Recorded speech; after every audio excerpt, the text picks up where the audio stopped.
welcome back to Wednesday Night Standard here at GameSwap in lovely Mason, Ohio. On the left we have Mark Anliker with blue-white control, and on the right we have Ben Bastin with a black-white mid-range brew. All right. So, not knowing much about Ben's deck right now, but I know Mark's list pretty well. We played on camera a few weeks back. And also, I lost in the finals of a PPTQ to his list, piloted by Bernie Wynn. Interesting. Yeah, so Mark has been tweaking this list for the last few weeks. Did Bernie get the list from Mark? Bernie got the 75 from Mark. Interesting. Yeah. Bernie did not want to play Green-Black Snake and was basically trying to get Mardu vehicles, could not find the Gideons, so took what he was offered, and that was blue-white control. And Bernie just ran circles around the Swiss. As he's wont to do. Yeah. I did have a chance to chat briefly with Ben between rounds. Black-white mid-range is a correct label, however, it doesn't speak to how aggressive Ben can be with some of his draws with this deck. He's got Always Watching in there. Oh, so maybe a little bit of shout out to there was that Always Watching blue-white mid-range list that just had the Ojutais at top, and it would just sometimes just pound you with a curve, but otherwise, I am seeing, what is that? Glint, the Siphoner. What is the Siphoner's name? Glint Sleeve Siphoner. Glint Sleeve Siphoner, the little energy bob. Mm-hmm. I'm excited already. Yeah, could absolutely be great in this matchup. Yeah. And so Mark's list essentially standard counterspells all the way to the top. It's a Torrential Gearhulk deck, really, with access to cast out. And Ben draws a Scrap Heap Scrounger there, so he wants to lead with aggression. Yeah, let's curve on him. Gets his 2-drop, and then the next 2-drop can conveniently play around Censor.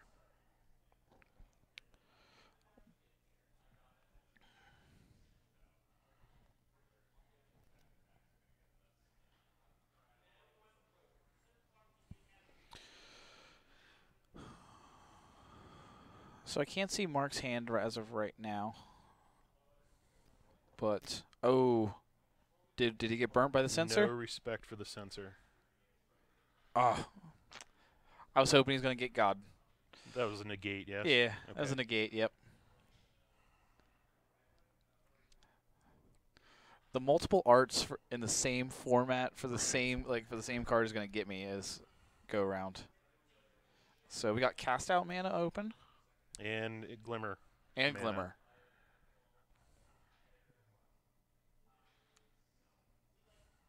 Okay, so we're still taking the damage from Scrap Heap. Yeah, I think if I'm Ben on that last turn, I'm definitely looking to run out that Siphoner and just increase my board. I think so, yeah. The early aggression right now is kind of all he's got going for him. And well, there's an Ailey. An Ailey Eternal Pilgrim. A 2/3 with Death Touch. It's going to enable him to sacrifice. Let's see it. Sacrifice it. Nope. So Ailey's would have enabled Ben to sacrifice the Scrap Heap Scrounger. Get it in the graveyard. To get it in the graveyard. But actually, I think the makeup of Ben's hand with an Anguished Unmaking sets him up better to Anguish Unmaking the cast out rather than to let the Scrap Heap Scrounger just sit there for a few turns. And I just think it's not a good use of the Anguish Unmaking if that's our plan. I'm sure there are likely better targets in Mark's deck. Yeah, but we're just going to continue with the aggression. Yeah, we're just... So, yeah, I think Ben's list is not quite as mid-range would have you believe. Yeah.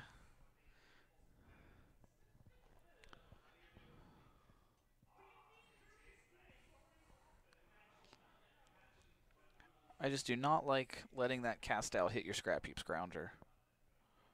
Especially now that we have a creature in the graveyard. And importantly, Mark hitting all of his land drops on time here. Yeah. I know he's got another untapped land in his hand. we'll have 6 on 6 for any potential Gearhawk shenanigans.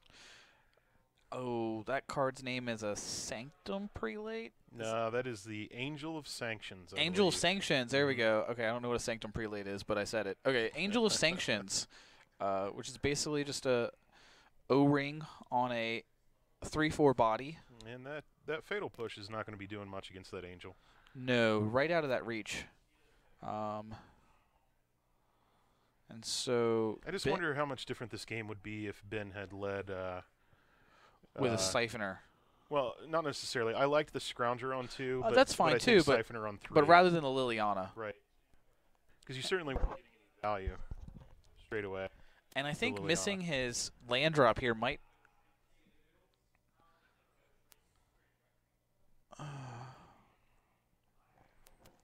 Shields are down, so the sequencing is not important for Ben here. Yeah, no. I was just wondering if he was kind of priced into cracking the clue just to hit the land drops. But Siphoner's probably equally fine. I mean, Ben does have an Archangel Avacyn in his hand, so getting to 5 at some point is important. I think, yeah. So. But he's got lots of other action.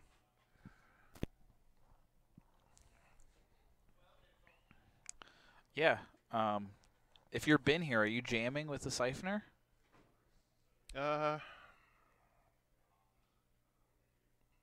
Well, he is, whether we like it or not. Yeah.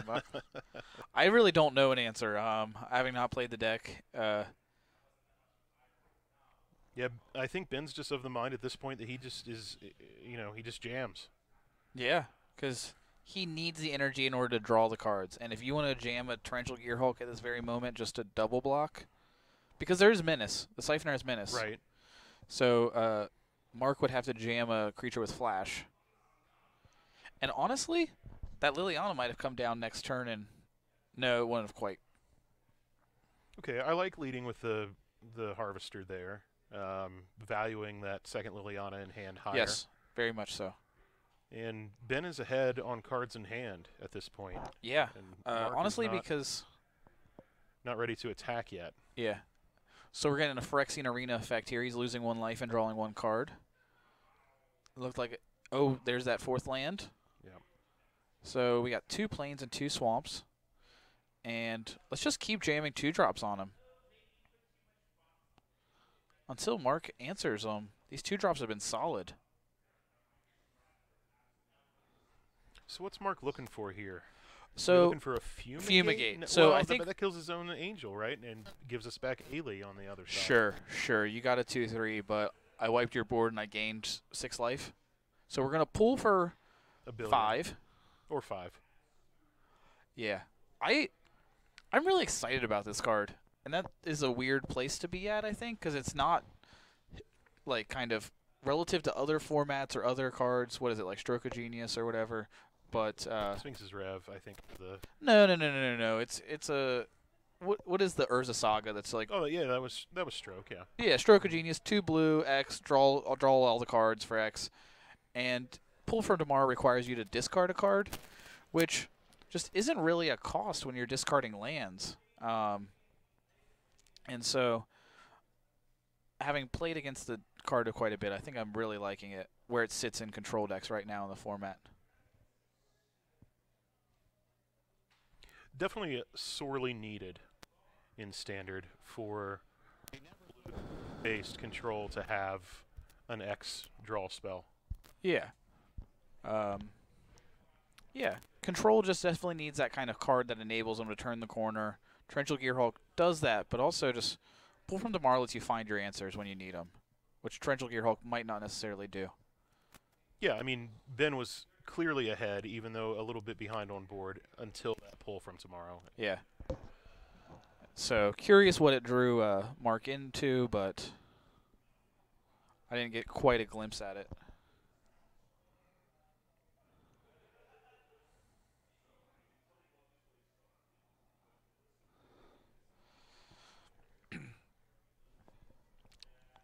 Yeah, as it stands, the Scrap Heap Scrounger is not accomplishing much either. Yeah, but if he jams on it and Mark wants to block that Scrap Heap Scrounger, he's got the Liliana in hand to just eat the Angel. True. And so the Liliana will progress his board. But the Scrap Liliana Heap has to Scrounger. resolve against an opponent that just drew 5 off the pull from tomorrow. True, true. Okay. Yeah. You might be correct. But we're off to the races here. We got these Raven Inspectors. We're going to do it.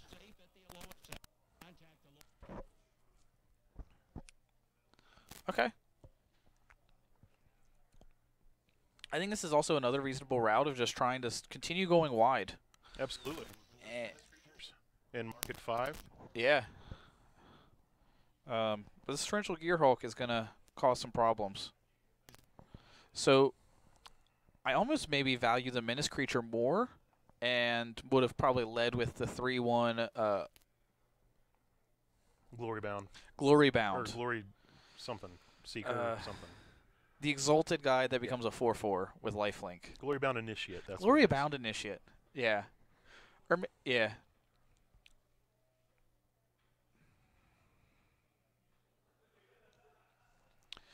And the way it turns out that Ben's been kind of stuck on mana, and so maybe that early Scrap Heap Scrounger sacrifice would have not actually come into play. But he's been drawing all these other Scrap Heap Scroungers, so he's got guys to bring back. It looks like Mark has a handful of Torrential Gearhulks, so it'll be interesting to see if Ben can battle through this. Still going to be a number of turns before Mark's ready to start attacking, though. Definitely. That's true. But the way he has this deck built is that the Angel, the Gearhulk, he's interacting with the board by putting down giant creatures, and so when he wants to turn the corner, he can. Indeed. Yeah, and again, those fatal pushes in Ben's hand are doing nothing. Yeah, they are just dead draws. Not even a man land on Mark's side to eat up.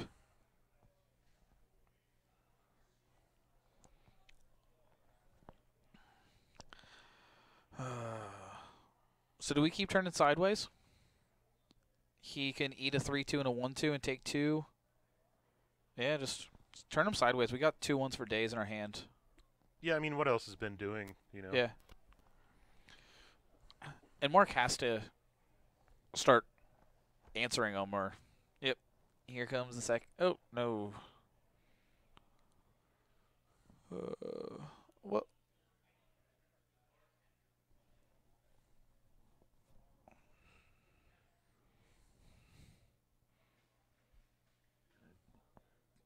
Are we pushing our own Scrap Heap Scroungers at this point? That seems not good. That, yeah, just seems like a losing proposition. I'm not saying I haven't done it before, but...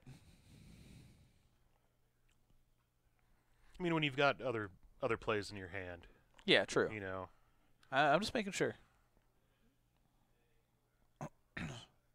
Not that it matters, he says.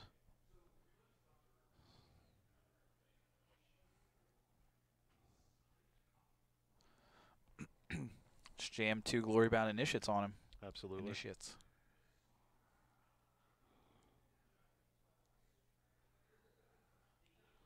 Ugh. See, if I'm Mark here, I think I hold the counterspell for the second threat. Because you've got that one covered already on board. Yeah, definitely. That's true. Yeah. Oh. And why doesn't He's Ben... got a Scrap Heap Scrounger in his graveyard.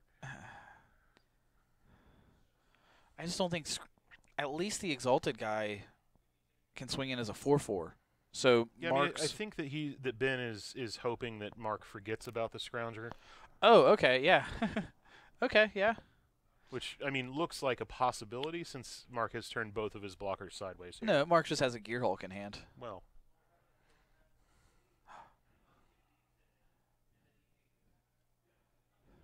Let's just Torrential Gearhulk stifle that. Just for rub-ins.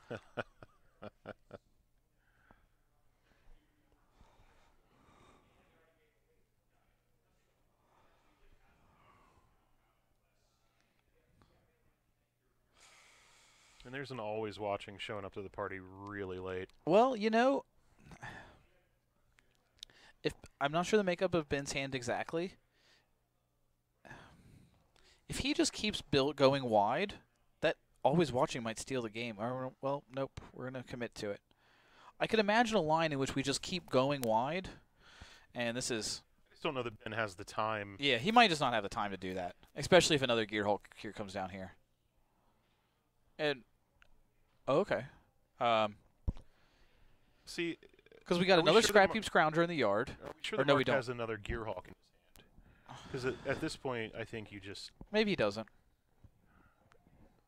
Maybe I saw a disallow. Because turning your creature sideways last turn indicates that we're ready to turn the corner. And You just think that's a little if we have presumptuous? no, if we have another Gearhulk here, I like jamming that and putting the pressure on Ben to be the blocker instead of the attacker.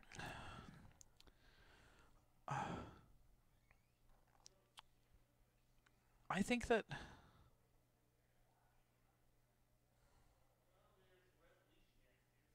Oh, Okay. I forgot that's a mode in the card. Yeah, I think Ben did too. Well, I don't even know if you play around it at that point. But right. No, I'm not saying that he should have, but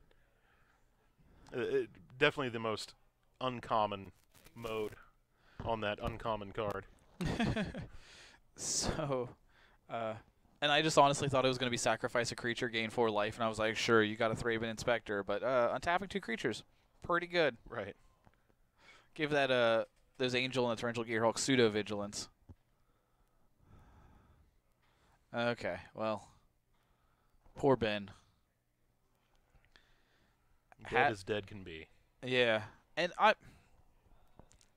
that's a frustrating one with the black-white brew because I wonder if there's some sequencing kind of. There's a difference in sequencing if you just kind of squeeze that one out. Like your opponent at 5 life. I really like the Siphoner on 3 there. Yeah. I think the game is different. I don't know that the outcome is different, but I think the game is definitely different if we get that Siphoner out on turn 3. Yeah. I mean, Mark was as low as 5 in that game. Yeah. And there's a few more draws probably. Right. Because the Liliana on turn 3 was negated. And so I don't know if Mark had the answer for the Siphoner. We never saw a sensor, and I have to imagine that if he had a sensor at any point, that it would have been cycled. True. Yeah, okay. Yeah. All right, so in terms of sideboarding, Mark has access to some Planeswalkers, if I remember correctly, and a spicy number in Regal Carousel. Yeah, we were really kind of unsure if we were. Daddy. Cat Daddy. Yeah. The old Cat Daddy. The feline father, if you will. Yes. As a Cat Daddy myself, I'm a big fan of the Regal Carousel. Spare me. Oh my God, we don't want to turn the stream into just me talking about my cat. I have 5, 6, some number of cats. Oh, so we're both Cat Daddies. So, yeah, I love me some Regal Carousel, and I think a card that creates 2 1/1s with lifelink that are 2/2s while the Regal Carousel's around. There we go. Can be pretty good against this deck of 3/1s, 2/1s. I think that there is a word missing from the creature type there. It should definitely be creature cat daddy. Creature type cat daddy. Yeah. Are there any other daddies in besides Kevin Jones? Well, there's the Thrag father. Okay, I think that's the original father. Yeah.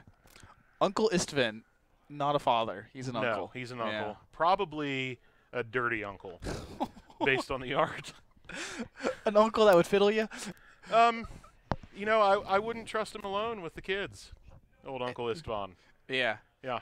And trying to salvage that one, I'm not sure, but unsure what Ben has to sideboard. I would like to see some Planeswalkers because I love being Ob Nixilis. Okay. I mean, it has to resolve.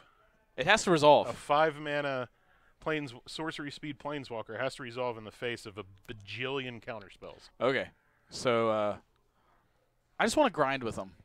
I want to do their game better than them. If I'm Ben and I'm planning for these kinds of matchups, I want cards like Transgress the Mind and Lay Bare the Heart. You know, I'm a modern player. I enjoy my Thought Seizes and my Inquisitions of Kozilek, and I like those cards against the control decks to lead with when I want to try to resolve something that matters. I'm not saying that that's something Ben should be doing, but if I'm preparing for these blue-based control matchups, I think that I'm very interested in the discard options that are available to me in Standard. Yeah. And so I think maybe it's a little bit different against the blue control decks of this format.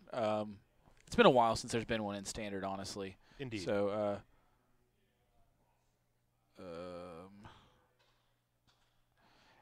but I did see a Gideon in Ben's opening hand, and if a Gideon resolves, that's a big game. Indeed. Gideon allies Zendikar now that we got like 83. But Mark has a very efficient answer in cast out. True. Yeah. Could line up rather well, but.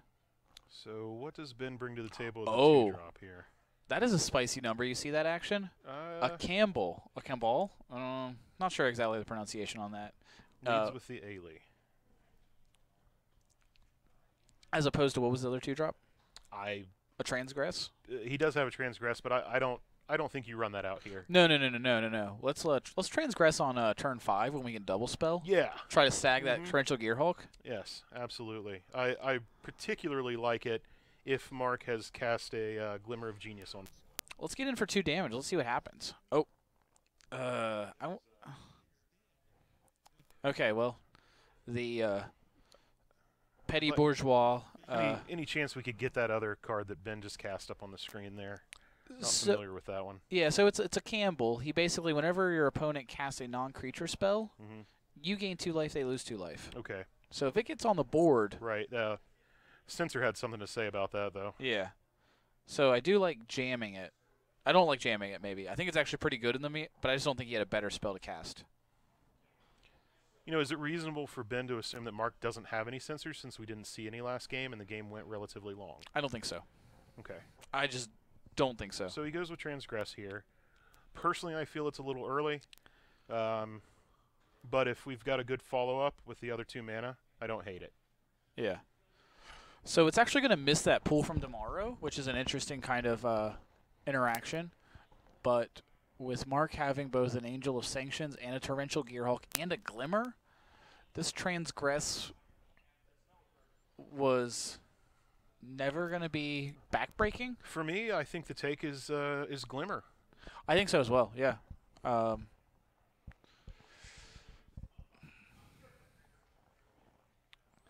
It depends on Ben's... I mean, a plethora of good targets here, for sure. Yeah.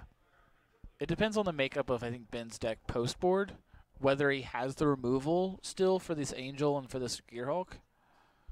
I would imagine that he might have even boarded some in. Okay, Anguished Unmaking. Yeah, just those pushes were just so bad. Right, so Ben did take the Glimmer. Okay. Great minds think alike and whatnot. Apparently. Let's fire up this Shambling Vent. Oh.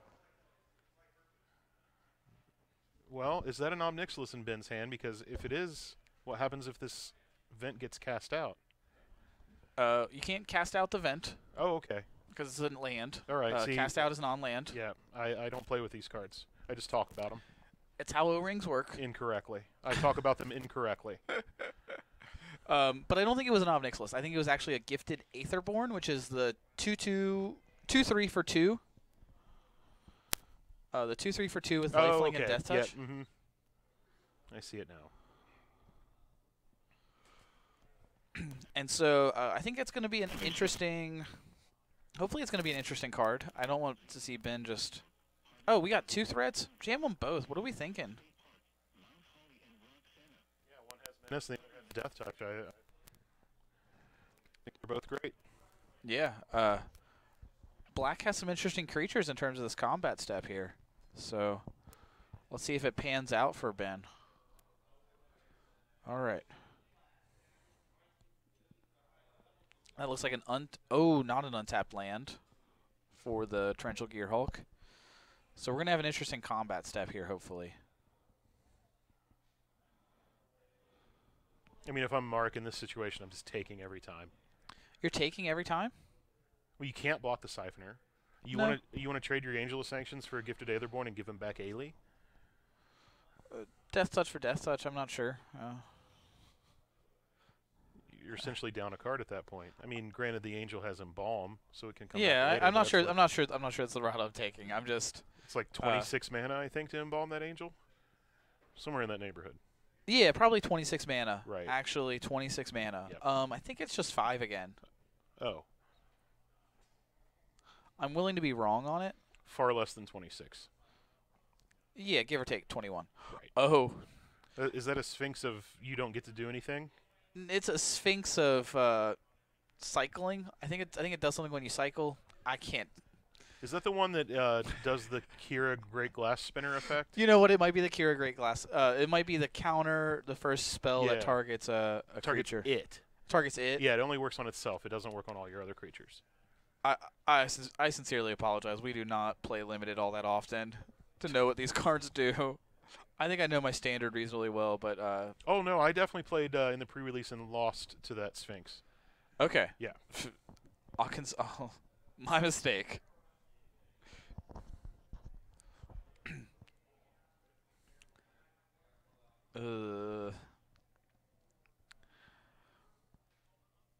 So I definitely want to jam with the Highborn. Yeah. Aetherborn. Glyph Keeper, there we go. Yes, see, it's only for the Glyph Keeper itself. Okay. But still, that's no slouch. It's a 5-power flying creature that takes 2 removal spells Yeah, yeah, to kill it, yeah, and then comes back for 7. yeah. And here's a Gideon ally of standard format. It does eat Gideons with the flying. Indeed. So, I don't even... jamming that Gideon just feels so bad. I think I emblem the Gideon if I know that I'm losing it in the face of that Sphinx. Yeah. So, would you rather pump the team, or would I you... think I pump the team, yeah. Especially with the Shambling Vents back there. You Mhm. You're flooding out, but you still have resources, Right. and just paying 4 mana for a 2/2 seems... Right, that's what I'm saying. Worst 2/2 ever. Especially, well, I like activating the, or at least getting the emblem out of the Gideon. Especially when we have always watching around. Yeah, for We can sure. we can start tangling with these 5/3s and 3/4s Right, and exactly. surviving, Exactly. perhaps. Exactly. A little bit of a harken back to maybe old Rhino format when everybody was 4/5s against 4/5s. Right. But So I think the most obvious Torrential Gearhawk in the world here. yes, Right. We're not think you- flashing anything back, though. This is a Torrential Gearhawk Sans value, but we're getting a card by blocking. just torrential gearhawking raw right there.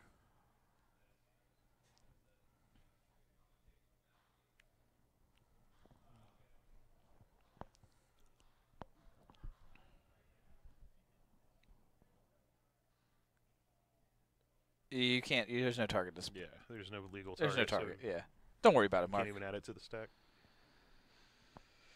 And Mark, desperate for some extra value out of that Gearhawk. I want to censor something so badly. So Mark has a lot of power on the board. 13 power. Indeed. But it's not a turn two. Oh. It's not a 2-turn clock insofar as Ben's been gaining life. And see, now this Gideon shuts down the Aetherborn. If we had the emblem, the Aetherborn is still an attacker. I have to think that emblem was the correct choice from that ally of Zendikar. Yeah. Okay.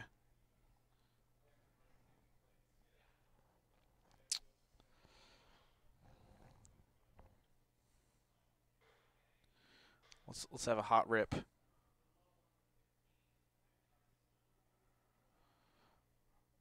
Oh, let's spin the wheel. Yeah, we get another shot at something. Let's do it. I don't know what. Let's find another Gideon. Let's get an emblem. I mean, it's still going to be approximately 3 months before Mark is ready to attack. Yes. At 4 life with Ben at 27. So I just want Ben to keep building his board. He just doesn't have the resources, though. No. That is the case.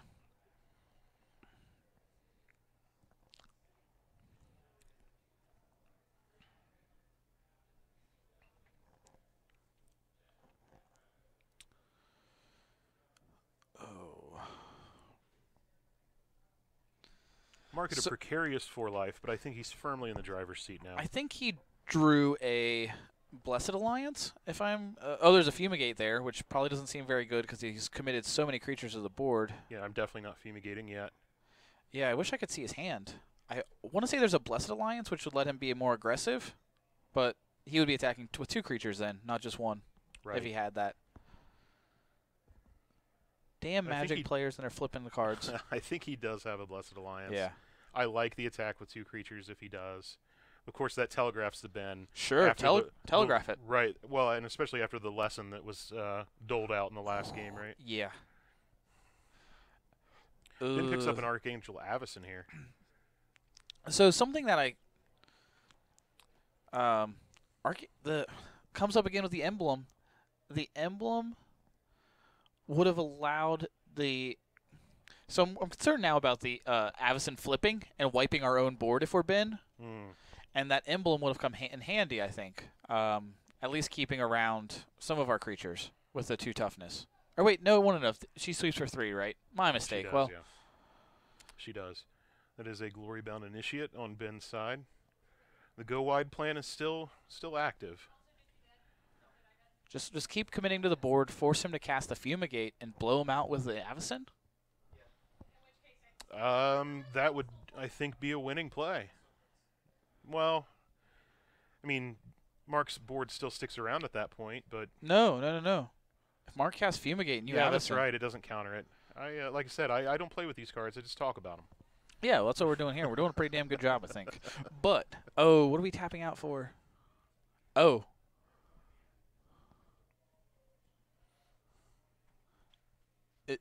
What,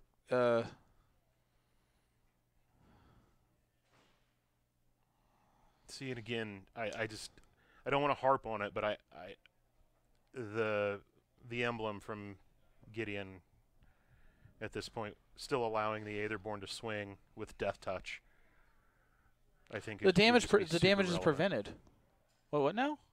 I'm missing what you're. So, the new Gideon of the Trials. Yeah, it prevents all damage that we dealt. Is it? Okay, yeah, you're right. What did you think it was? Jace. Oh, yeah. Flip Jace. Yeah. Neg 2, neg 0. Yeah. Right.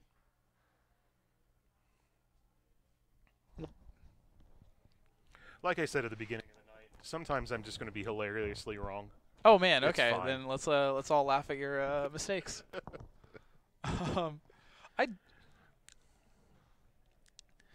This isn't a winning combat, I don't think. You're not pushing enough damage right now. Yeah, I don't think that you can necessarily sit back, though, especially after Mark has attacked last turn and only has the 2 blockers. You're at 22. Okay, yeah. Mark's only at 4, though. Let's let damage happen.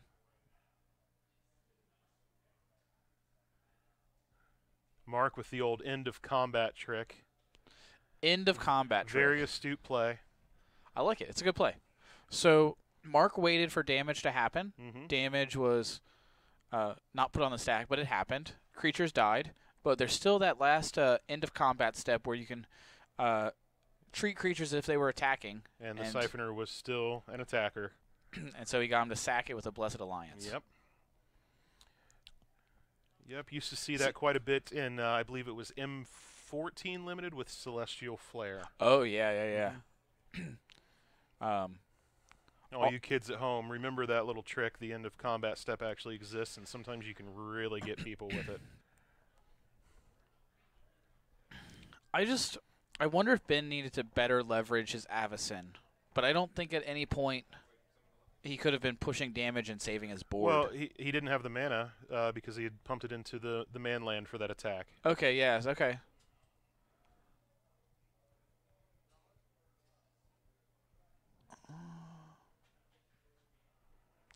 Man. So someone in chat, I think, has a question on the timing of Mark's play with that Blessed Alliance. If you'd care to elaborate, I think we could answer it for you. So Mark didn't cheat with the Blessed Alliance. Well, but let him finish his thought. And yeah, of course. No, of course. Be able to clear it up for him. We will clarify.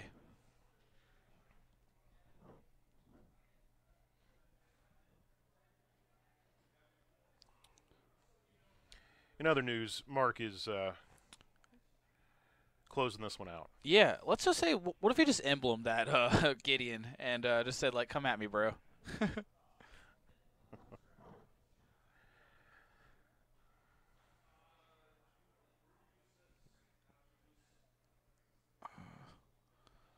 So his Mark Spirit Chiller, in combat, after damage is dealt, there exists an additional step in the combat phase called End of Combat, where you are still allowed to play instants. And so what happened was combat damage resolved. Two of Ben's 3 attacking creatures died because of combat damage. And then during the End of Combat step, Mark played the Blessed Alliance, forcing Ben to sacrifice an attacking creature. As the Glint Sleeve Siphoner was the only remaining attacking creature, because we're still in combat, it's still considered an attacker, Ben was forced to sacrifice the Glint Sleeve Siphoner. The timing was very good. So good, in fact, that it almost looked like cheating, but it was not. Concur.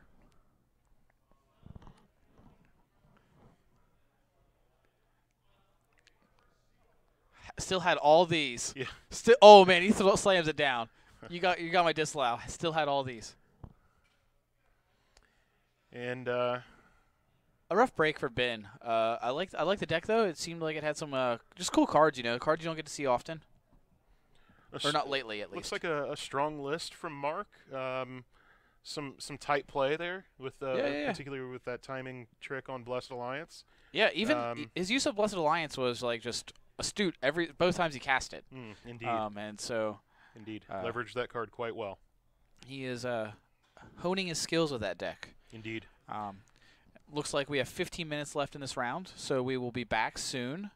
Hopefully you'll stick with us, and we won't lose you to another Twitch stream channel. No other Twitch streams exist, just this one. Yeah, right? Right. Okay. All right. We'll see you guys in a few. Thanks for hanging out. And back with more hot standard action in a bit. Hot.